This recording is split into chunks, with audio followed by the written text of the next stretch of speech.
So team, are we good to start? Yes, let's go You ahead. can hear me?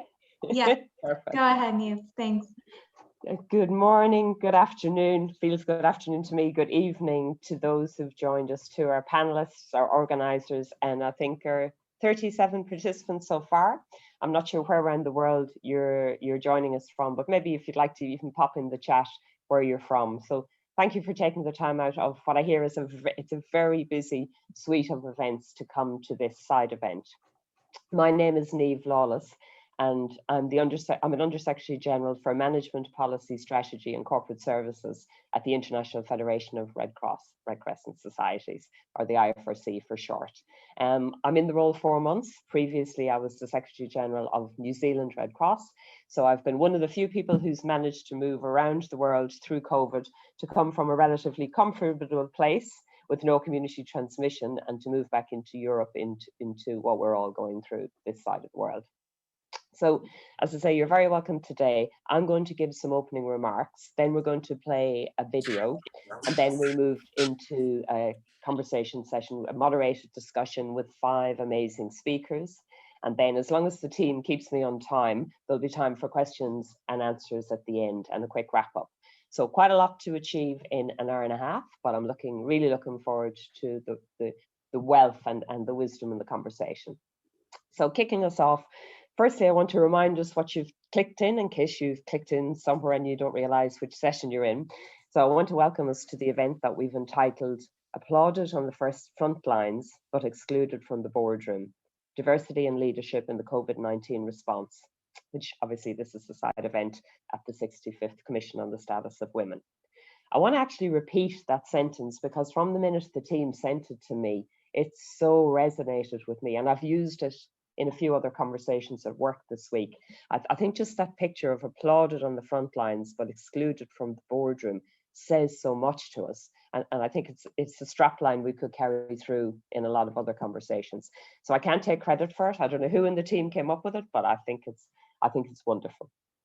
I want to start by saying I'm really grateful to the partners who've helped organise this event with us. So NGO, CSW in New York, UN OCHA, ICRC, the Humanitarian Advisory Group, UN Women, and our colleagues at GlowRed. I want to touch on a bit of background and then talk about what the UN has been doing and what we've been doing in Red Cross, which then leads into the report that this session is based on. So as we all know, it's no surprise to us that we know that 70% of healthcare and humanitarian workers are female. And as we said at the beginning, they may well be applauded. But on the other hand, you know, the majority of leadership roles all around the world are still mainly held by men, particularly at governance at board level. And we know that of the leadership positions that are held by women, very few are women of colour. And we also know that COVID has exposed and exacerbated that situation, but it's fair to say it was pretty bad beforehand.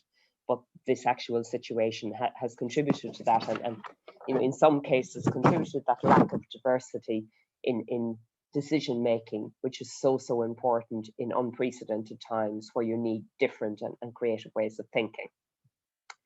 So moving on a little bit of context, last year the UN Women and UN OCHA organised a series of dialogues around women in leadership in humanitarian action. And as any good working arrangement, they came up with a set of recommendations. So as we touched earlier on the call, you know, it's frustration when people come back year after year to something and feel that there's no change. So they came up with a set of recommendations, and I'll read the 4 of them.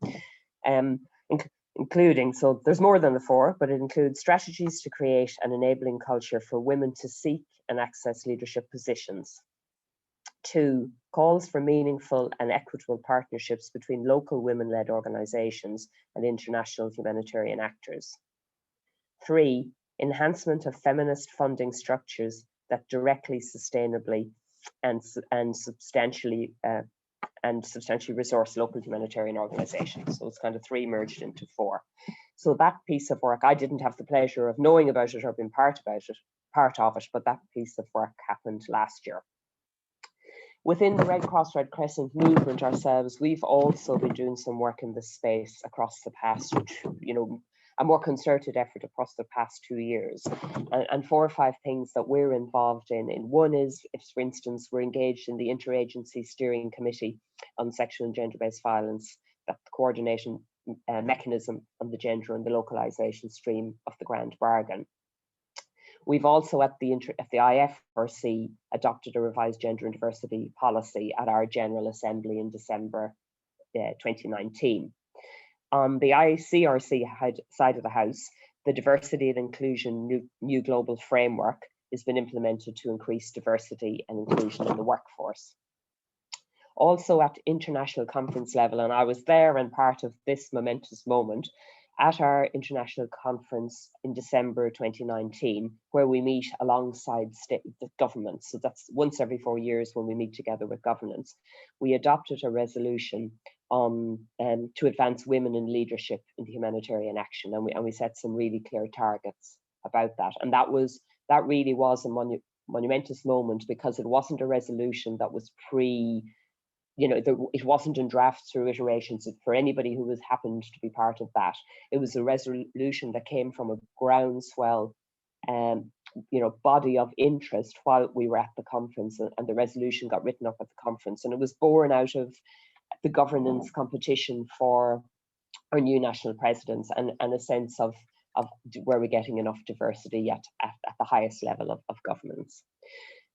We also have some other pledges on safe and inclusion humanitarian environment, and at regional level in our inter meetings in between our international meetings, we kind of recommit to commitments in the space. So in Manila, we committed a Manila call to action, and there was a Buenos Aires commitment, which I wasn't part of. So that's a bit of a snapshot as a movement, the work that we're doing in the space. Some of it's small steps, some of it will take a bit longer. A lot of it's about frameworks, and as we know, you need a lot more than frameworks. You need culture and attitude and will to change and all those other aspects, but I know that's not the topic of today's conversation. So building on that, what we've done is we wanted to explore further diversity and leadership in humanitarian action, and to look introspectively at how diverse leadership teams drive better humanitarian responses. And as part of that, Humanitarian Advisory Group and our movement collaborated on a research piece entitled How Diverse Leadership Shaped Responses to COVID-19 within the International Red Cross Red Crescent movement. And the research is clear, and it's not a surprise to all of us. We know that the value of diverse voices is really useful, and that theory is mounting. So a couple of things the research found. It found that leaders who identified with an ethnic or racial minority even, used diverse communication methods to discuss HR issues. So I thought that was an interesting observation to reflect on. Another example is diverse professional expertise was associated with greater diversity of ideas, which again isn't a surprise to any of us, I'm sure. And the third one, gender influenced how leaders sought and used evidence during the COVID response. So again, each of those you could really probe and have a really long conversation on. They're just a snapshot. So what we know is that diverse and inclusive leadership teams, are the right thing to do, and they make institutions much stronger.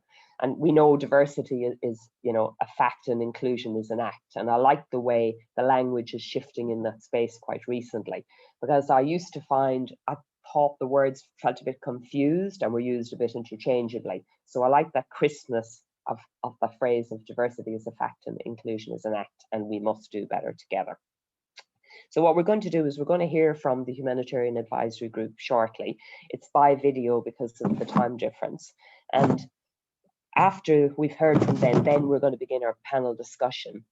So the two things that we want to really look at in the panel discussion is, first, we want to discuss opportunities for growth in the humanitarian sector in promoting intersectional women's leadership and women's decision-making power in humanitarian action. And secondly, we want to reflect on and suggest recommendations to advance sector-wide action to improve inclusion within humanitarian institutions.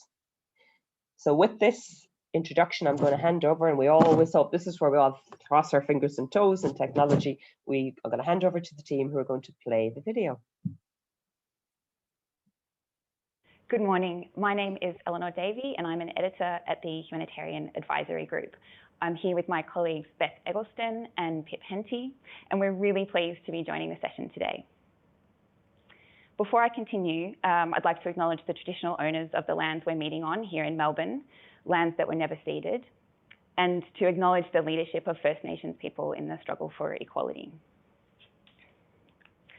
I'd like to turn now to you both, so you could introduce yourselves.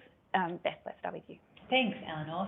It's so lovely to be with you today. My name is Beth Eggleston. I'm a co-founder and director here at Humanitarian Advisory Group. And thanks, Eleanor. My name is Pip Henty. I'm a leader here with Humanitarian Advisory Group, and I lead our research that explores diverse and inclusive humanitarian leadership globally. Fantastic. So Pip, let's start with you. HAG has been doing research on diversity and humanitarian leadership for a while now. Can you tell us a little bit about that work? Yeah.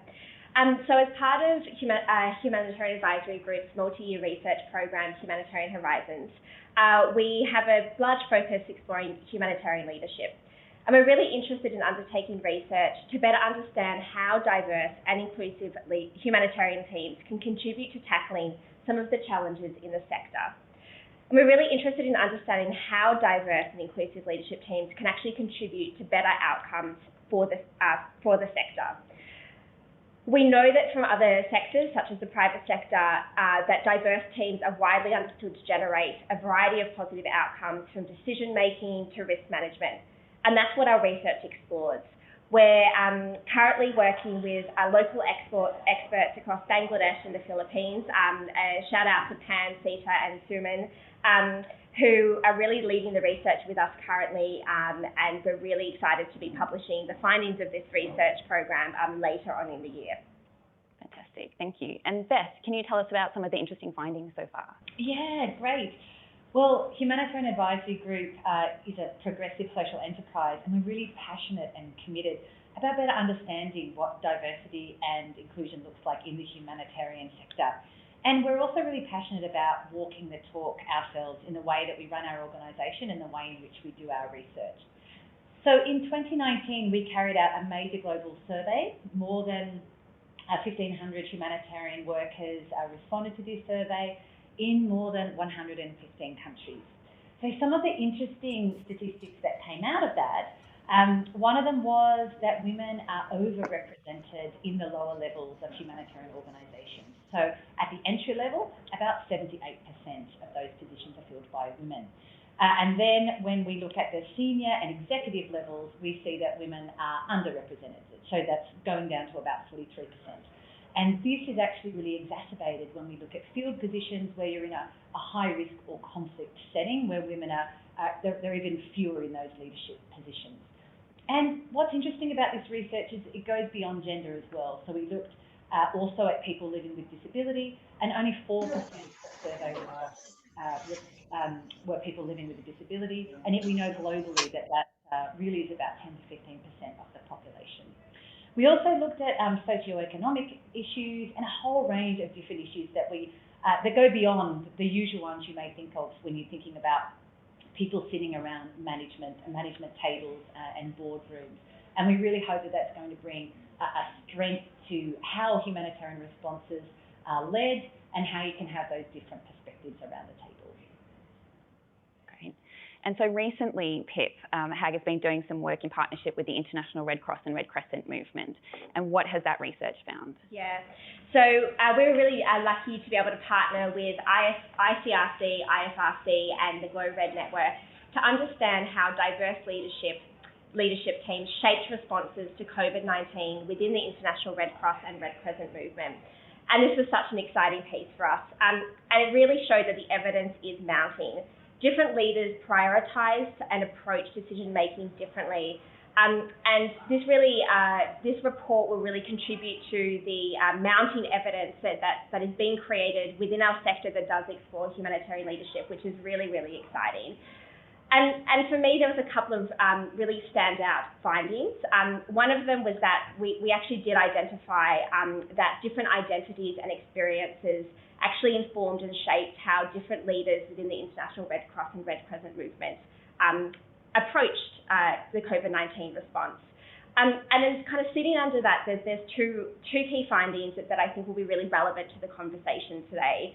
And the first one is looking at how gender influenced how leaders sought and used evidence. So, for example, women were more likely to use internal evidence gathering mechanisms, such as staff surveys, to inform their decision making and responses. They were also more likely to undertake assessments to inform decision making, such as financial assessments, earlier on in their response. Not only that, but men were more likely to gather evidence externally. So, for example, through conversations with people outside the organisation, but also other organisations themselves. The last finding that I think is super interesting is that leaders who identify with ethnic or racial minorities supported diverse communication modalities for issues related to human resources. So they were significantly more likely to implement anonymous feedback mechanisms. And when we explored that further through interviews, it was suggested that was because, potentially because those who have needed those mechanisms in the past or present are then more likely to recognise the importance of them during a crisis. But talking about diversity isn't enough. It's also around inclusion. So having a range of views and perspectives around the table is really important. But it's not enough. It's important that those people are heard and that they feel safe to participate and that they can do so meaningfully. And the research does touch on issues of inclusion, and that's further explored in the report that you can read. But one of the examples that was identified by many interviewees we chatted with was that leaders observed that contributions by men were often taken more seriously, and they were to be considered to be more influential and important. And really this is where that report leaves us with many findings, but also lots of questions and opportunities for further research in this area. And this report really provides a great platform to create more evidence and explore further, which I think is really exciting. Yeah, absolutely. And knowing that there's more work to be done, nonetheless, Beth, how do you hope that the sector will be able to use the insights so far? Well, I think what Pip was saying is so true. It's a very powerful platform, and we hope that this data really will provide a basis for discussion and reflection for leadership teams in the humanitarian sector and perhaps in other sectors as well. We hope that the research will raise awareness, and it will be an opportunity to shift assumptions. I think there's a lot of assumptions that were challenged during the work that Pip was leading, and I think this is a very important part of thinking differently. And also being able to use this research to advocate, to shift to more diverse and inclusive teams, to have some of those difficult conversations and to be able to shift human resource practices and other kind of stereotypes or assumptions that are really out of date. And really we hope that this will demonstrate that there were fewer reasons that organisations, are not going to be intentional about having more perspectives around the table. There's really no excuse, and now we have the evidence to back that up. Okay. Well, thank you both so much for sharing these insights. Thank you all for allowing us to join you remotely. We wish you all the best for the rest of the session, and please do get in touch if you'd like to talk to us more about the research. Thank you to our team. I don't know about you, but it felt to me like they were live and in the room. Their engagement and the way they were looking at the camera, it didn't feel pre-recorded. So I thought there were some really good gems that we could have a whole conversation on, but we would run out of time. The particular one for me that struck a chord is that theme around sometimes when male voices can say the same things but get listened to or heard. Yeah, it's one of my favorite ones that I like to read and do research on. There's a question in the chat, and we were going to raise this now. We're just finalising and formatting the finishing touches to the report, and then we will share it with all the participants on this Zoom call, and we will push it out through social media channels. So apologies, I know somebody's non-English speaking, it would be helpful to read. So yeah, apologies, it's not live now, but we'll make sure that we get you a copy. Perfect. So what we're going to do at this stage, team, is I'm going to introduce our 5 panel members. And if you'd like to put your cameras on now, if you like it, when I've read your bio, I'll maybe get you to wave so people can connect who's who. Perfect. And apologies in advance, team, if I inadvertently pronounce names not so well. But having a name called Niamh, that's spelled N-I-A-M-H, I understand that. I'm used to being called all kinds of things. So first up first on the list is, can I welcome Saida Rizvi, and Saida is here on the top right of my screen. Welcome, Saida. Saida is an Executive Commission member at the NGO CSW New York and chair of NGO CSW Youth Program. She's an advocate for the health, rights and well-being of girls and women. She's worked with various South Asian and North American NGOs on issues related to intersectional gender equity. Very nice to have you on board, and welcome. Next, I'm going to pop to Jill, who's in my bottom left-hand corner. Jill de Berg has been part of the Red Cross and Red Crescent movement since 2005, so she beats me by many, many years.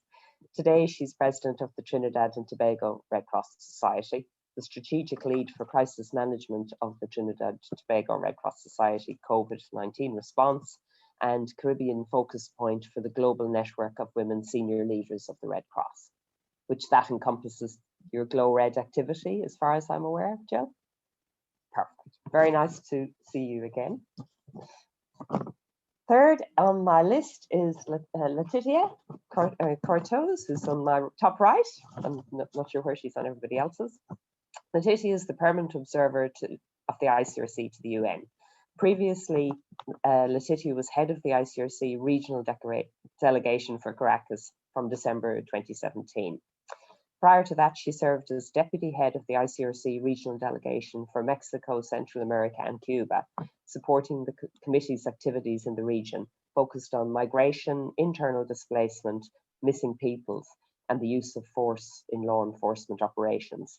Before her assignment in Central America, Letitia was deputy regional director for Asia at the ICRC headquarters in Geneva. I'm so impressed so far with everybody's background. Moving on then to Patricia Fernandez Pacheco. Patricia is sitting in the middle of the bottom of my screen with the beautiful banner, is deputy representative of UN Women's Country Office in Colombia. Patricia is a human rights lawyer specializing in gender equality and women empowerment issues. She joined the UN 17 years ago and has since worked in various positions at country level, regional level, and headquarters. She has an extensive experience managing global UN trust funds and other UN funding mechanisms in support of civil society organizations and women's organizations in particular. Since 2016, she is the deputy country representative of UN Women in Colombia, where she supports the implementation of the Women, Peace and Security Agenda and leads the gender and humanitarian action efforts of the entity. Last but not least, I've got Dr. Madhumita Sarkar. Hopefully that pronunciation isn't really It's absolutely right. I think you're just being generous. No, spot on. So Dr. Madhumita has held the role of Senior General Advisor with the Interagency Gender Standby Capacity Pilot since 2008. Dr. Sarkar holds nearly 20 years of international humanitarian and development related experience. Having served in several level 3 emergencies, she has extensive knowledge and experience on gender equality programming in both disaster and conflict affected countries. In addition to her work on gender equality, prevention of GBV and SEA, she has also actively promoted the monitoring of accountability to affected populations and inclusion of disability. So team, I feel in awe of the experience of the panel that we're about to hear from, so no pressure panel. So what we're going to do is we're going to ask each panel member one question, and then we're going to keep an eye on our time. Each panel member is going to speak for about 4 minutes. Then we're going to have 2 interventions from the floor, and then hopefully time to respond to some of the questions that might come through in the chat. And when people are putting questions in the chat, I suggest if they link more specifically to one panelist, if you could put in your question who you would like to answer the question, because there won't be time to do many rounds of the same question to 5 panelists. So if, I don't know whether it's good or bad being first or last, Saida, but you're first. I hope you knew you were first. Good. So Saida, the question we wanted to ask you is, what have been some of the challenges and opportunities for young women's participation in decision making at the global level during the COVID-19 pandemic? Thank you. Thank you. That's a really thoughtful question. And it's, first of all, a real privilege for me to be here representing the youth voice and the youth program at NGO CSW.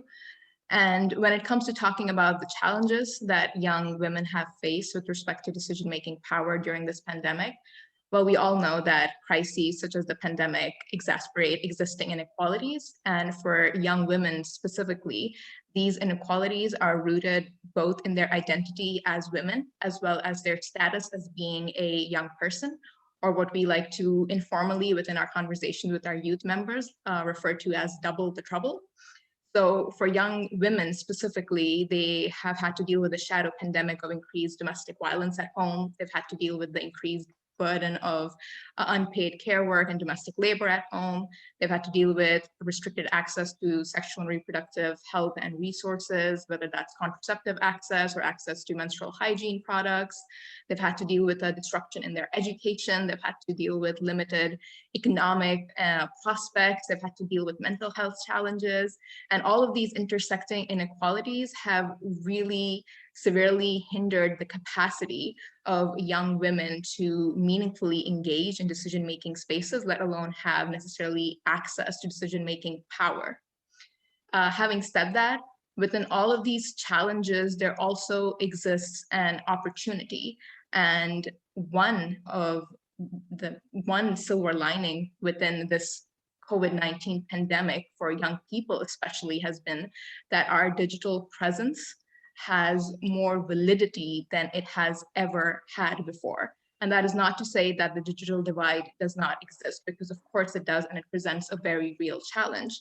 Having said that, young women, especially now, are one step closer to having access to decision-making spaces, having access to decision makers, and by proximity power in a way that they have never had before. Previously, pre-pandemic, who had access to decision-making spaces depended on who had access to these fancy offices and boardrooms in New York, Geneva, in London, and Davos. But that no longer should be the case, and that no longer can be the case as we move forward. So for young people, there has been this palpable shift with respect to now that they can finally have access to these decision-making spaces in a way that they never could before, in a way that they have institutionally and historically and traditionally been shut out from. And we've seen this excitement and this palpable sense of shift that the coming into this digital world has brought within young people through our youth program at NGO CSW. Pre-pandemic, we were a network of 200 or so young people, most of whom were based in New York or in the global north. And in the past year, we've grown to a global community of nearly 1,700 youth members from all around the world. So there is this sense of young people wanting to be engaged with the global community, wanting to form connections, wanting to have a voice, and recognizing that they are not some distant future, that they are the present, they are working right now, they're in their own communities, they are organizing, they are activists, and that they have a chance to engage with a global audience and build power with the global community. So within this shift lies an opportunity for existing decision makers and power brokers then to make room for young people, especially young women, share power with young women, redistribute power to ensure that young women's voices are included across the decision-making spectrum, that they have the power to have their input and their voices be included in the planning, in the implementation and execution of policies and processes that affect their lives and their futures. Because when it comes to building back better from this crisis, when it comes to thinking about building more sustainable systems, more resilient systems, we will need to be intersectional, we will need to be intergenerational, because again, when it comes to being more inclusive, we will need to restructure existing power dynamics, existing power systems, because again, if we are going to build back better, and if we're going to advance this never-ending work of building a more gender equitable future for all, we're either going to get there together or we're not going to get there at all. Thank you.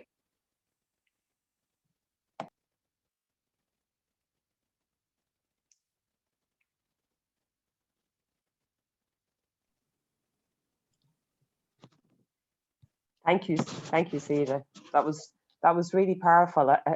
Lots of things struck me. One particular point that I hadn't thought about so much, well, two things, was how you grew the network from 200 to 1700 is absolutely amazing. But that point around the opportunity of the digitalization in a COVID environment and the broader access is given is something I hadn't thought about. So thank you very much for that very thought-provoking intervention. Thank you. So next, I'm going to pass a question to, I found my correct page would be helpful. I'll pass it to Jill. Over to you, please, Jill. Jill, the question I'd like to ask you is, what is your approach to driving institutional change for inclusive leadership? Thank you, Nima. I hope I pronounced your name properly. Such a pleasure to be here and to be among such inspiring women. Earlier you said, and I want to provide my answer based on something you said earlier, diversity is a fact, inclusion is an act, and we must do better together. In terms of the strategy that I've been using and I consider myself an inspirational leader, basically has been one, and I did about 7 points in terms of answering this question. One is basically knowing that the way we used to do things no longer apply today. We need to innovate and evolve as leaders, and we need to create the space for people to thrive. We need to have an understanding of the cultural intelligence of the environment in which we exist and within the organizations that we lead. Taking time to understand the people within the organization, their talents, their skills, their abilities, and their attitudes. And if necessary, we recalibrate the organization because we have something in mind in terms of what success looks. We have a vision. I think one of the things that was very critical for me and still is demonstrating visible commitment, leading by example, having a commitment to diversity, challenging the status quo, holding everyone accountable within the organization and around the boardroom table, making diversity and inclusion my own personal priority, and ensuring that the organizational policies within the organization reflect diversity and inclusion, but more importantly, that there's a roadmap for implementation, because a lot of times within our organization, we create policies. It's very easy to do that. It's very easy to say, this is what the organizational stand is. But when it comes to implementation, that's where we get stuck. And it is critical to spend time understanding how you're going to implement the policies within the organization. I think one of my characteristics is humility, being open to admit the mistakes as we go along, because there's nothing wrong with problems and making mistakes, but it's identifying them and creating the space for solutions and creating the space for others to contribute to how we make those solutions happen.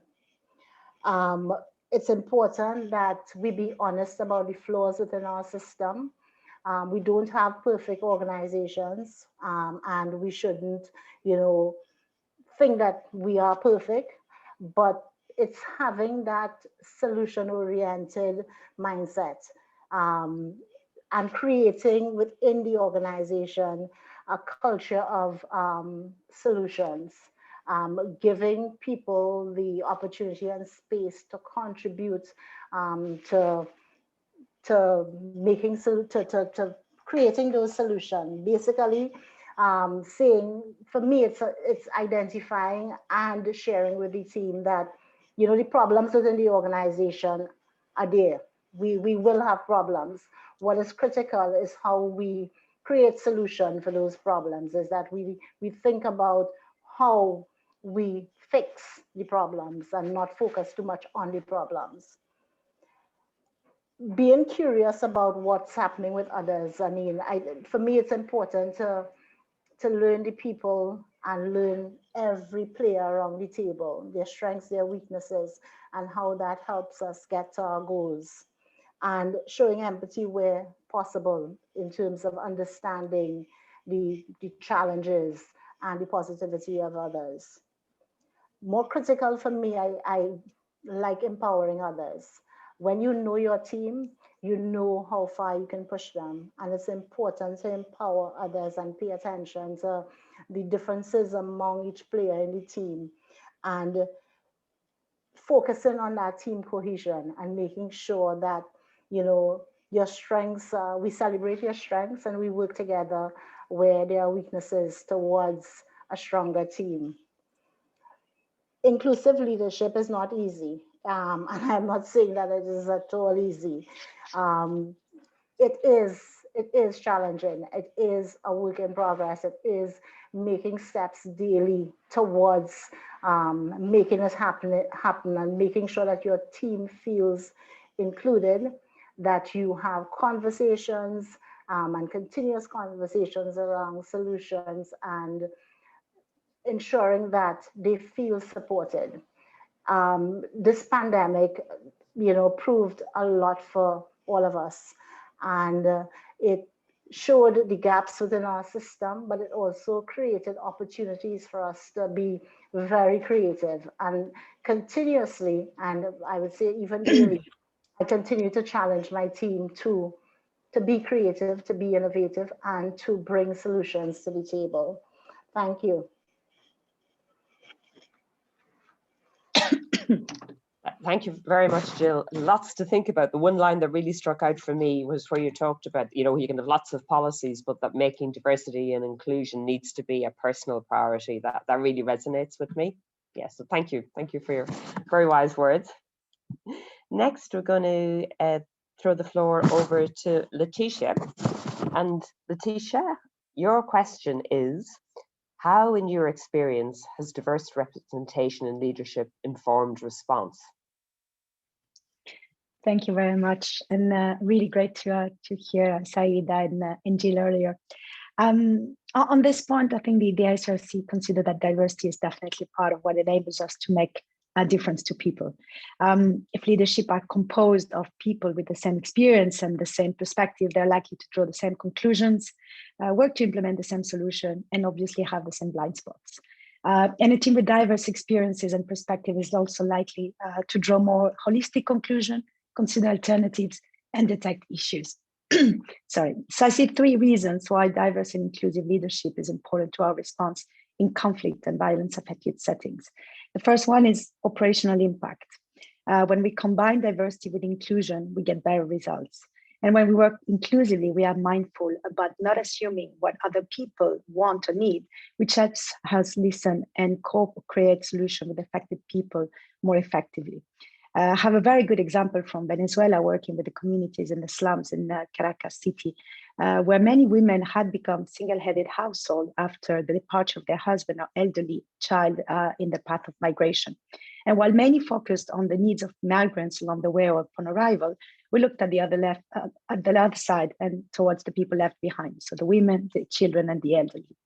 And it was crucial for us to understand the daily struggles, to hear their main needs and understand as well how they had responded to their particular protection needs and rebuild the community support system.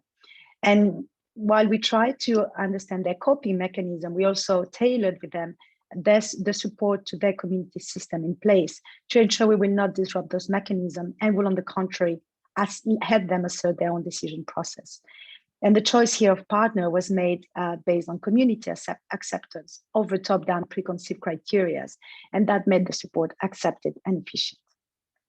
The second reason for that will be a combining local anchorage and international expertise.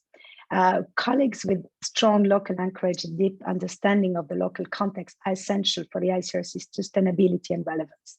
With colleagues with international experience, we also managed to ensure that crisis responses build on previous experience and expertise and speed up some processes.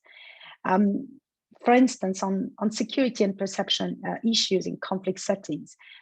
This is a key element that we need to be very careful about because it could also put our colleagues at risk, and reminding ourselves as well that their work in their own communities, which can be at times very violent, but also very politicized.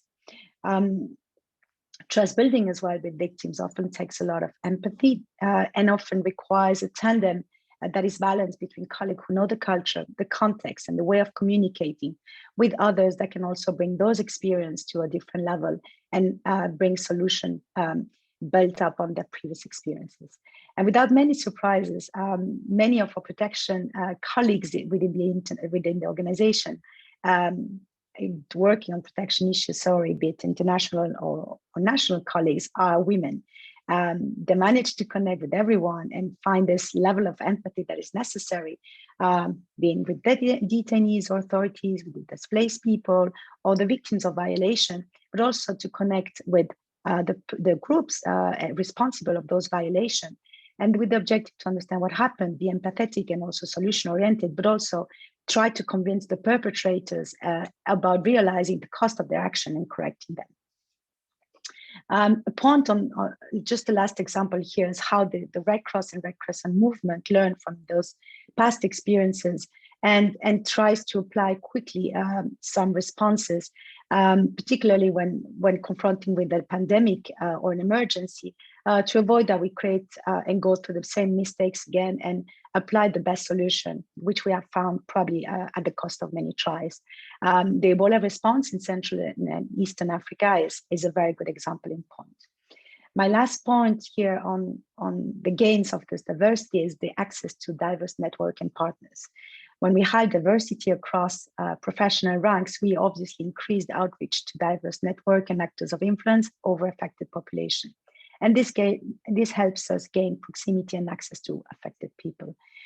So when COVID-19 hit, in particular in conflict settings, we had to adapt quickly our work modalities, reach out differently, but also respond differently to prevent risk and deterioration that we would see coming our way. And time here was of essence. And for instance, in places of detention, in many of those conflict settings, we knew that addressing the virus spread would not be the right option, and that instead we had to put all our efforts possible in helping authorities in preventing the spread as much as possible. And working from a distance also was a necessary element to understand, to avoid exposing further those vulnerable population in those particular efforts. And for that, we needed to be creative, innovative, and also use all the strength of our diverse teams to work on and think outside of the box, find the right solution, and build up responses based on new partnership, and not sometimes the ones that we will think about initially and more classically, but really the ones that would actually be bringing us and helping us reach out to the immediate objective that we're seeking. Thank you very much. No, thank you very much, Susie. Your final point rings resonance with me, particularly with the work ICRC does in conflict areas. You know, that's a really tangible example of where our diversity and inclusiveness gives us access that then makes a difference to people on the ground. So thank you. Next, I'm going to pass over to Patricia. So Patricia, you're feeling good to go. You've got somebody snuck 2 questions into your 1 question. So I am conscious if we all keep a little bit of an eye on time, we're running a little bit over. But so your question, Patricia, is what are the key accelerators and structural challenges in advancing inclusion, diversity, and women's leadership in humanitarian responses? And then there's a second part, particularly in the context of how do we say it? Choco, sorry, Colombia. So you have your 2 questions in 1. Thank you, and thanks for organizing this event. Thanks to all the hosts, and I'm very happy to be here sharing with you some ideas. And yes, indeed, the first question I think invited me to think more broadly on some of the main statements that in fact I fully resonate with things that have been said in this panel. So perhaps I will repeat some of these ideas, and then I will dive into a specific example that we've been supporting from UN Women in Colombia, in a region in Colombia that is Chocó, that is very special to us. So hopefully being able to share some of these lessons. So I think most of the panelists have already mentioned why the inclusion of women in leadership positions in the response to crisis in humanitarian action is not only a fair thing to do, a commitment towards eliminating discrimination and exclusion, but definitely the most intelligent thing and the most effective thing we can do, particularly in this context of overlapping crisis.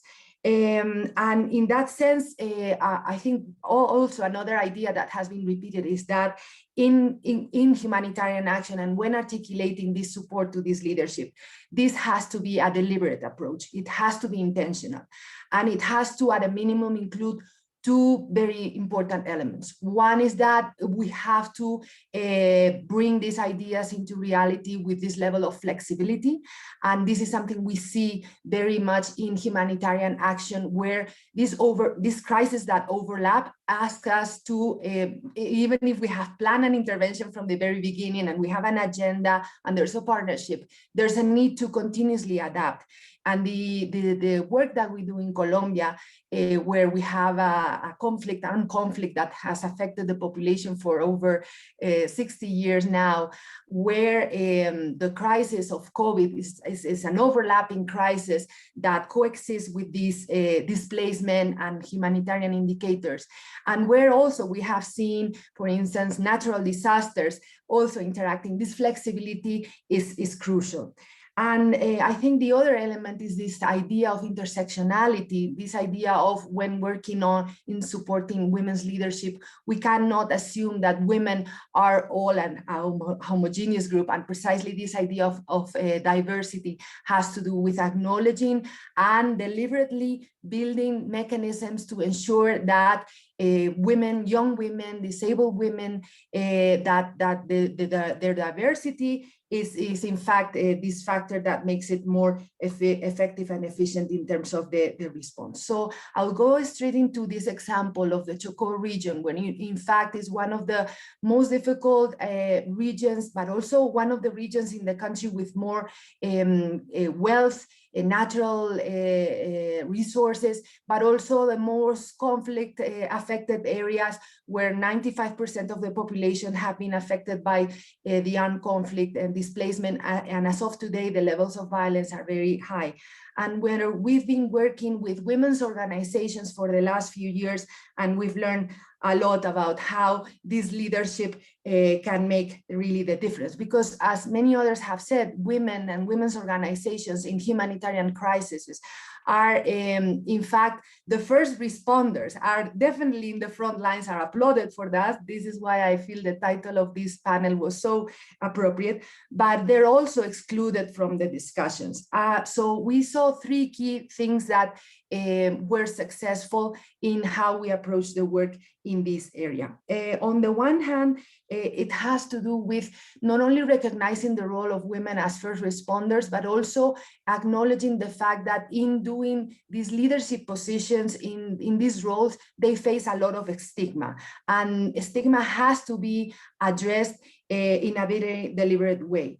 On the one hand, it's important to acknowledge and recognize their role as leaders, because many oftentimes they don't even recognize themselves as human rights defenders or as doing a work that in fact is something that should be a role of the state, and doing this in a collective way. This means building their networks, because oftentimes it's either individual leaderships or individual organizations working. So for instance, in Chocó, what we've been doing for the last 5 years is building what we call a Women, Peace and Security Roundtable, bringing together all the organizations, women's organizations in the region. Some of them were focused on, for instance, an agenda that had to do more with ethnicity or diversity in terms of sexual and reproductive rights, etc. But bringing them together and bringing this idea of network, of coalition building for them to be together in their advocacy work. And ensuring that this coming together was seen as an asset, and that this would allow them, for instance, to access funding together. Another element of this recognition on this fighting stigma is connecting their work, their advocacy to local institutions. And this is critical because oftentimes they are working in a very active manner, being the first responders, but it's very important that they're able to have a dialogue and also influence the local plans that are taking place and be an actor that is recognized also as contributing to the development and to the thinking, no, of the department of the region.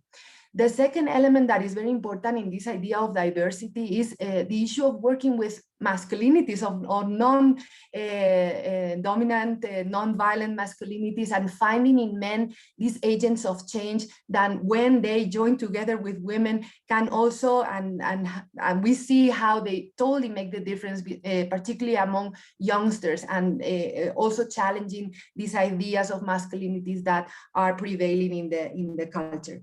And the third idea that we saw was successful, but is still very challenging, is the element of funding. We see that very oftentimes the funding address to or targeting women's organizations is very small. And very oftentimes in humanitarian action is because they don't see them as humanitarian actors.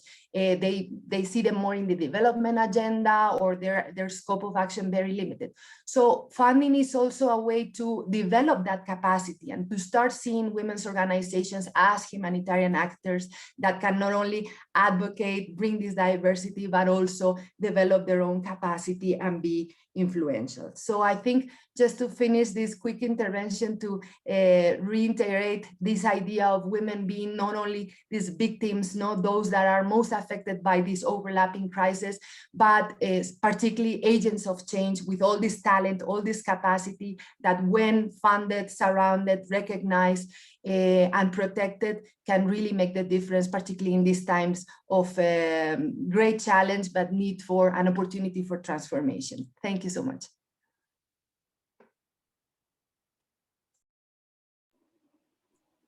I think you're muted, Niam. Apologies. I said thank you so much. One point really struck with me when you talk about the stigma for some women of being in leadership, and I think that's something we don't talk about enough, how difficult it is to stand up and be in those roles and the risk that's associated. So thank you again. You've given us lots to think and to talk about as well. Thank you. So our final speaker from the panel itself, I'm going to turn to Dr. Madhumita. Thank you.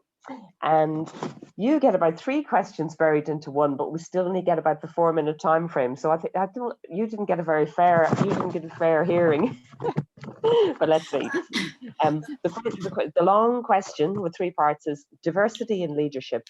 Does it also include the need to consider inclusion of disabled/minorities in leadership position for equitable outcomes in humanitarian settings?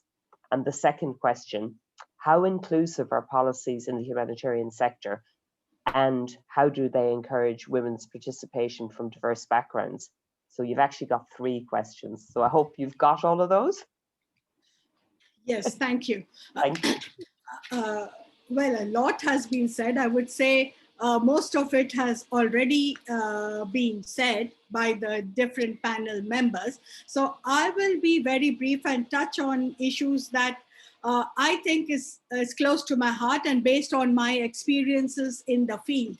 So I will just stick to some of the field experiences. So here, when we look at the conflict situation, we all understand, like if we try to imagine the IDP and the refugee camps, the settings there, we find that it is already very crowded. There are people constantly being displaced. It's not just because of the conflict, but it is also exacerbated because of including we are looking at flooding, drought like in Somalia. So people are constantly moving. But one thing that has struck us is that data is increasingly showing that when people are moving from one place to another, the people left behind are those who are disabled. Yeah, so this is an issue that really needs to be understood, that what happens to those who are left behind? Who the caring, who are the caretakers, because most of the time it's the whole family is moving and leaving them behind. So this is a question that really needs to be answered. And And of course, when we look at the conflict, it is amplifying gender inequalities, and it is exposing women and girls to higher risk and vulnerability. But within this, when we're looking at women and girls, we also need to look at other inclusion issues, like definitely disability, sexual minorities. Then also in countries like in Somalia, you have clan minorities. In other, there could be different kinds of minority groups. So it's not just, as Patricia has clearly pointed out, it's just not a homogeneous group, but there is diversity within these groups. So when we talk about inclusion of women in structures, we also need to include diversity in order to, when we look at humanitarian response and say the humanitarian response is inclusive and including access to all, and it is equitable access. Equitable access is only if we are addressing the issue of inclusion, that is these diverse groups. Now, interestingly, from my experience, I've seen that local women group or women's rights organizations are hardly included in humanitarian response. There is no documentation, there is very limited partnership of women's led organization or women's rights organization in humanitarian response. But when it comes to advocacy campaigns, we have a large group of women participating, individuals, volunteers. So how are we able to get these women on board when it comes to advocacy, but when it comes to partnership, it's still an issue. So I think there is a need for us to reflect on how do we include them. There are definitely barriers to participation, barriers to leadership, because there are structures that are created within the camp. So you are always informed that it is difficult to include women as leaders in these structures because of cultural issues, which was again raised by Patricia. Of course, cultural issues act as barriers. There are norms. It's not just culture, it is religion. And again, where your status as a minority or a disabled, all these also influence on whether you are able to be nominated or included in those structures. Another issue I would like to bring up is that as humanitarians, we do not track our partnership with women-led and or women's organizations, because I have tried to identify how many of us have these partners, and we have a list of international NGOs, but when it comes to national NGOs, the leadership is still a question. Yeah, so that is, it is said that it is women's organization, but men as leaders of women's organization. So it's a problem. What I think that really needs to be done is mapping and including at least a women-led NGO, women's rights organization on the HCT. There is a lot of effort that is happening. Many countries do. Somalia has. So I think that's a big step forward. And secondly, I think even this study has clearly shown that there is a need to, we are talking about 15% being disabled, but the 15% disability is an assumption. In some countries, it could be more, it could be less, because we hardly have any baseline data. But I do see a big step forward by humanitarians in their very concerted efforts in collecting sex, age, disaggregate, and including disability data. So I would say the humanitarians are definitely taking a huge step forward. So what is important is definitely looking at an intersectional power analysis, which will focus on how power hierarchies drive structures, values, and shape the systemic inequalities, and also act as barriers in the participation of women-led organizations. Because we do realize that during crisis, the presence of diversity and practice of inclusion is essential. if you want to challenge and if you want to look at the problem differently, we also need to look at financial support to organizations. And it cannot be short-term financial support to any organization, because organizations cannot sustain on just 6-month contracts or a 12-month contract. So my issue is that we also, as humanitarians, we need to aggressively support and facilitate retention of women within the organization and push for more representation in our different bodies that we create. That's all for today. Thank you. No, thank you very much. A wealth of information there. I mean, a couple of key points that jumped out for me was around that you're really thinking about people with disabilities and being left in the really tough situations. And I like your point about the higher level of mapping and collaboration between organizations as well. So thank you. So team, what we're now going to do before we open the floor to questions and answers, we have two people who'd like to make an intervention from the floor. It's going to be April first, followed by David. And then hopefully that would still leave us with just under 15 minutes for questions from the floor. So please feel free, participants, to pop any questions into the chat that you'd like to ask of any of us. And while participants are thinking about that, I'm going to introduce April, who's going to get the talking stick next. So April, with the beautiful t-shirt that we heard earlier, and we need to see the rest of it. Oh, very good, very good. Where do we get them? So April is the Senior Gender Advisor and Head of Gender Unit at UN OCHA. She has over 25 years of experience in social justice, human rights, gender equality, and the prevention and response to violence against women/gender-based violence, in development and humanitarian settings. She's worked in Australia, Asia Pacific region, Africa, Europe, and Middle East. Over to you, please, April.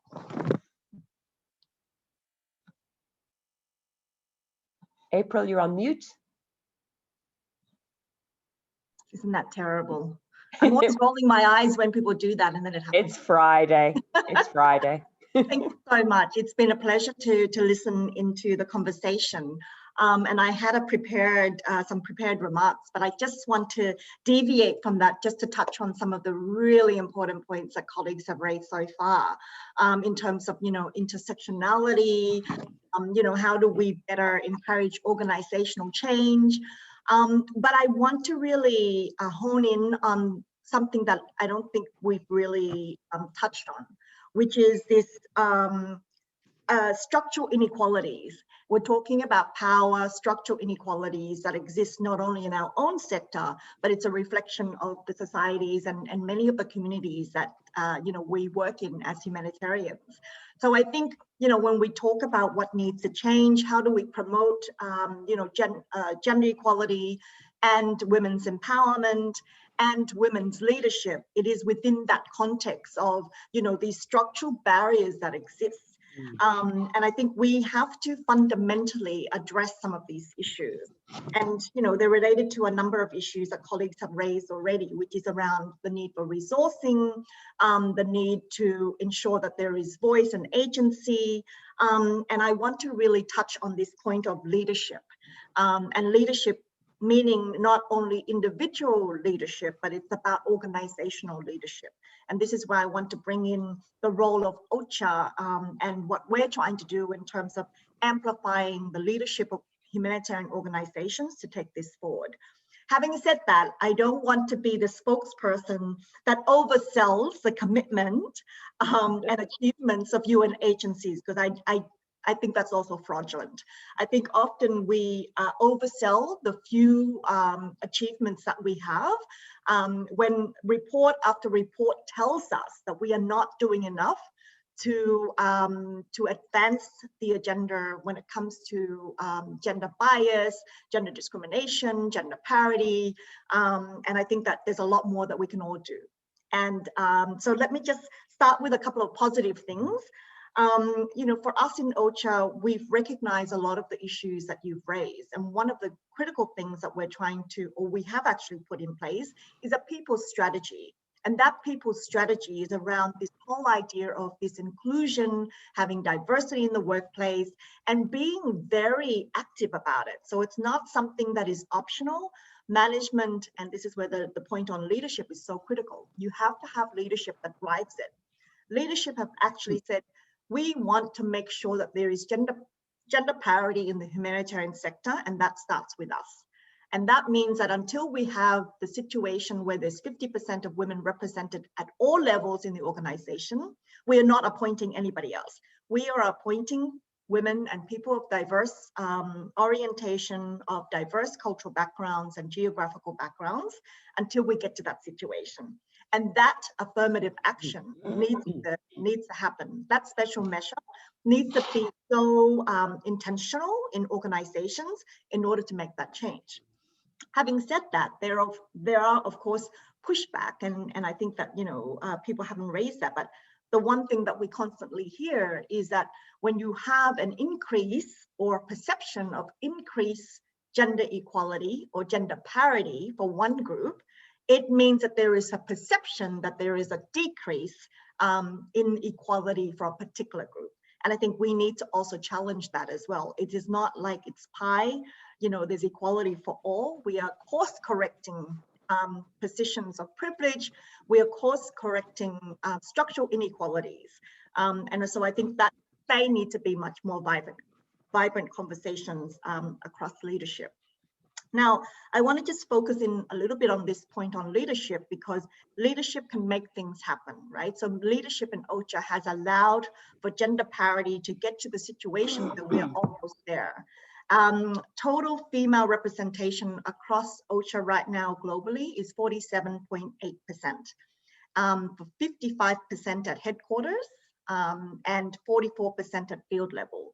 We still have a long way to go, because when it comes to women of color in OCHA, in senior management at field levels, that is a little bit lower than those two percentages. But as you can see, that's actually quite good, that it's 44%, 55% and 47.8%. So I think that we've really actively worked hard to that. Having said that, it's not only about parity. It is, as I said, it's about structural conversations about how do we instill the gender lens in our programming. And so the gender lens is about providing funding. And so through our own humanitarian programming, we've really tried to prioritize gender, including the prevention of gender-based violence, as an area that needs to be prioritized for funding. Another point that's very related to this theme that we're having this discussion today is around how do we work with our field operations, supporting humanitarians on the ground and supporting humanitarian leaders to find and utilize the expertise of our women leaders from women-led organizations, women's rights organizations, not only for them to be in the room and to talk about women's issues, but women should be in the room making decisions on all aspects of humanitarian action, not only when it comes to reproductive health, not only when it comes to GBV, but when it comes to food, wash, health, a whole variety of other issues. And that's certainly the bold agenda that we have in OCHA, is to make sure that we represent that. And just to give you a little bit of a global picture, in terms of humanitarian coordinators that we have right now, we have 32 humanitarian coordinators across the world. 20 are male and 12 are female. So we're still at that third representation. In the pool that we have for humanitarian coordinators, the talent pool that we have 115 in that pool, 75 are men. And so we still have a long way to go. And I guess my call to action here is that we here collectively, but also we have to get our organizations to be nominating and to be pushing forward women leaders. There's so much gender bias and structural barriers for women in decision making and in leadership. And we have to actively challenge that. And we have to actively identify and push women forward. We have to come up with names. So for example, with this pool that I just mentioned, we should all be actively sending names to people in leadership to say, here are some fabulous women. You need to be considering them for leadership positions. We don't do that enough. And I think even individually, we don't have the confidence of the average mediocre white man, right?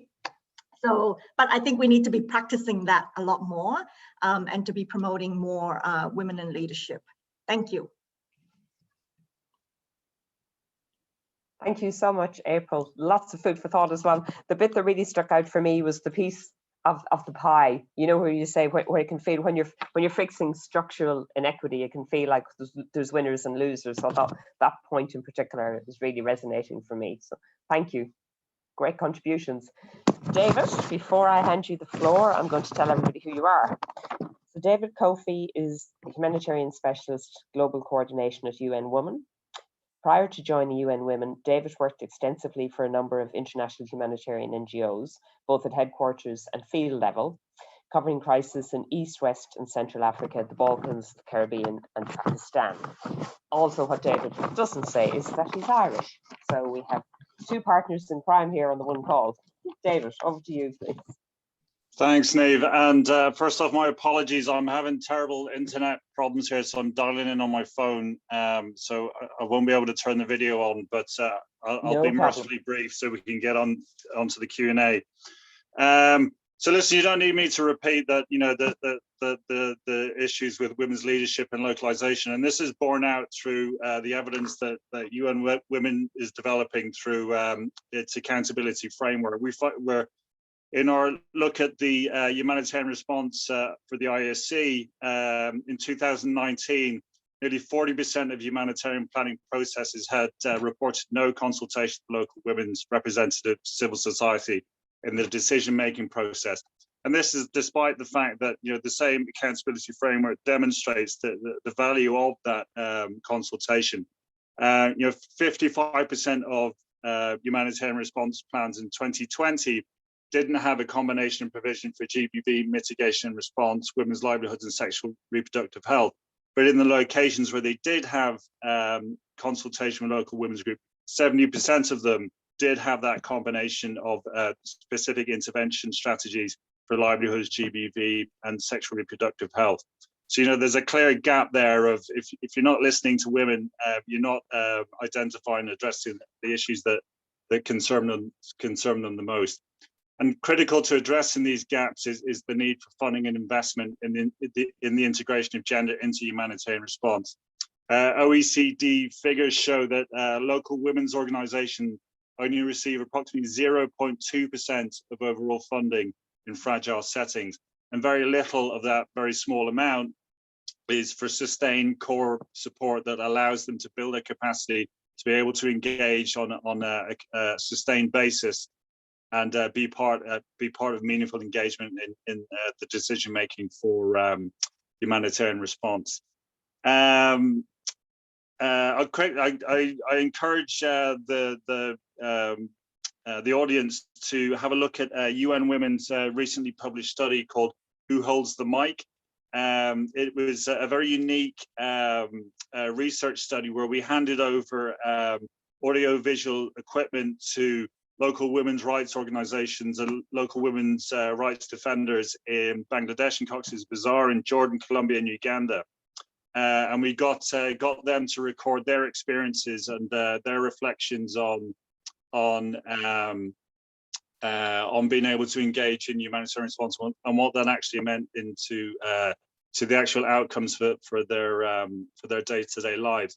And the findings in the report demonstrate that women's meaningful participation in humanitarian response, the localization of humanitarian action to women's rights are key drivers for gender transformative change.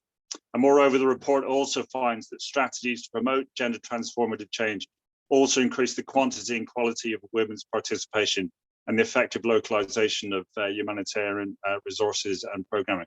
So in a nutshell, the report demonstrates that the voices of crisis-affected people, and in particular crisis-affected women, need to resonate loudly and clearly in spaces where decisions about their lives are being made. I'll leave it there. Neve, hand it back to you and look forward to the Q&A. Thank you. Thank you very much, David. I'm just making sure, bear with me. I have unmuted myself. Can you hear me? I can hear you. Yeah, you can hear me. I seem to have two things trying to tell me to unmute myself. No, thank you so much, David, for those comments as well. Really valid interventions. So now, team, time kept abysmally bad. The question and answers time is shorter than it was, but we still do have 10 minutes. So really keen. I have one question that was in the chat that I'll read out as well, but really keen to open the floor for anybody who has questions, comments, you know, around any aspect of this really broad conversation. While people are thinking of them, Dr. Shakar, I saw you saw the question in the box, but maybe I'm not sure if you want to elaborate a bit as well. The question was around what kinds of humanitarian efforts are being done for the people that are left behind in countries of crisis. Did you want to elaborate on what you've put in the chat, or? I would like to mention here is that we are looking at collecting data, and it is just that when we started looking at the data on displacement, we found that when this question was asked on are there people left behind, and we had and when the response was yes, like for example, if there were 25% of the population who said that there was somebody left behind, 22% of the 25% said there were disabled people that were being left behind. So this really still needs to be, we really need to start working on this to see what is happening to those who are being left behind. Are there any systems in place? Are they planned? The additional question we propose to ask is there anyone to take care, or are you proposing to go back soon? If not, then what happens? Because we do have a pretty high percentage amongst them being children. So that is definitely a problem.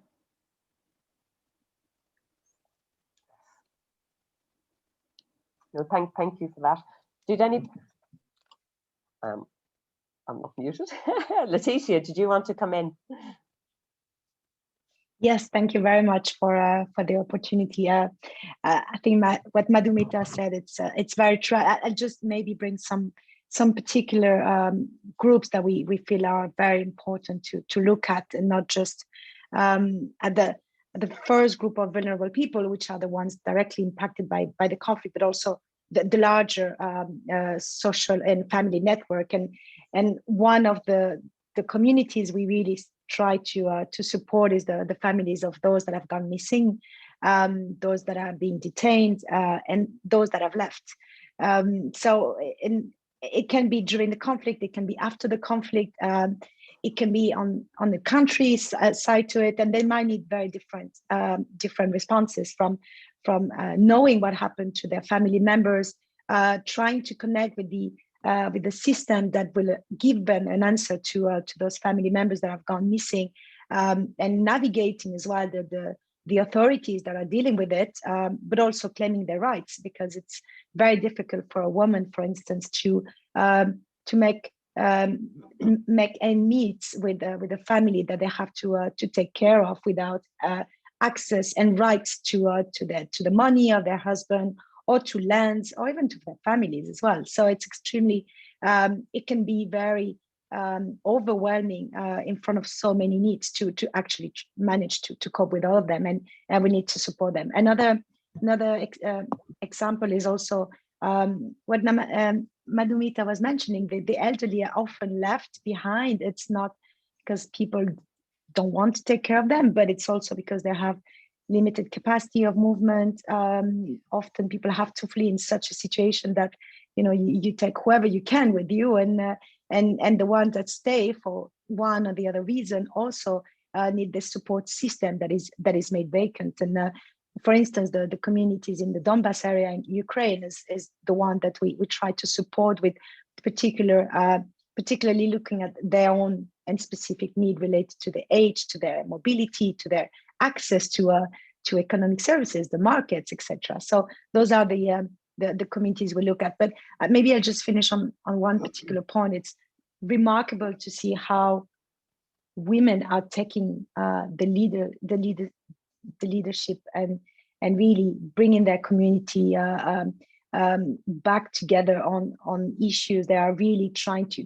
try to find out answers, taking really the lead to find the kids with impressive initiatives that sometimes really make even humanitarians and professionals wonder if that should be the answer we should actually support, rather than trying to create our own professional one. So I must say we are constantly impressed by the commitment, by the creativity, and learning from it as well is an important point for us. Thank you. No, thank you, really valid point. Thank you for the couple of comments in the chat as well that are more general comments rather than questions. With just 4 minutes to go, I was keen to do, I'm going to put Saeed on the spot again, if you don't mind, with a final question. I think really because the digital thing has sparked so much thoughts for us. How do you envisage the digital momentum of the youth movement evolving in a post-COVID world? Yeah, it's a really great question, and it's one I've been thinking about as well, especially with the vaccination rollout and hopefully life coming back to normal. And I think this digital momentum can only move forward if we have a commitment, again, from existing decision makers, existing power brokers, to commit to making this virtual space more accessible, commit to holding blended conferences and blended decision-making spaces in the future. I don't think any of us even 3 or 4 years ago would have imagined to see a virtual CSW taking place, or CSW removed from anywhere that is not New York City. But we understand that these places are not inaccessible to most of the world. There comes a lot of privilege with being able to travel and have access to these places. So to build on that momentum, we need a commitment from, again, existing power brokers to put their funding, put their resources, and put their support behind making this intentional shift happening, to ensure that we can include everyone from around the world in these conversations and in these decision-making spaces from here on out. No, thank you. And I think I can't take credit for the question. One of the teams texted to me, but I thought it was a great question. Team, I know we're at 3:27. So what I suggest, because I know if it's like every other Zoom Teams day, everybody's jumping somewhere else. So what I'll do is I'll move us towards closing. First of all, I'd like to thank the panelists. I'd love to spend an hour talking to each one of you, not 4 minutes putting you under pressure, because there was so many gems in each of your stories and wisdom that you shared that we could have had a whole conversation on. So I see it as a very tip of the iceberg type conversation, but I also think we built really nicely on each other's points. I want to thank our panel, our audience participation who came. They were quite a quiet audience, I'd have to say. So hopefully the audience who didn't ask too many questions still found the session useful. And for me, it's always what somebody said informally at the beginning. It's what I find frustrating if you're having the same conversation every year in the same conference. And even the fact that this is different, I'd hope that this time next year when we're having similar conversations, we'll have done more, steep, progress along the way. And for me, what I've written down here, it's that real challenge for each of us from wherever we stand to use our power and influence. And that's what I always come from. The privilege I now get to be in a USG role and the influence and decision making I can, I then think I need to use the most of that. So to me, it's everybody from the place you sit and the influence, formal and informal, you have, how best you lever it for the greater good. And in here, I'm really excited in the Federation. The Secretary General who came on board last year is really behind it. Our new global leadership team has got gender, it's got quite a bit of diversity, it's got gender balance in it for the first time ever. The directors and regional director level, which was predominantly male until last year, is now almost 50-50. But then it's our middle management, it's our next layers that are not very diverse at all. But we're making a real commitment from the top. And nothing's perfect, but we're really on that journey, which is, I'm very excited about that it gets to be part of my role. So in terms of today, I'd ask all of us to really reflect as we will on the gems or aha moments we got from each other, and then thinking what can we do from our individual spaces to continue the journey. And maybe if we're fortunate, the team might ask us to be on a panel together next year. We might get to meet each other sometime. So heartfelt thanks to everybody for being here today, and lovely to work with you. Take care. Bye-bye.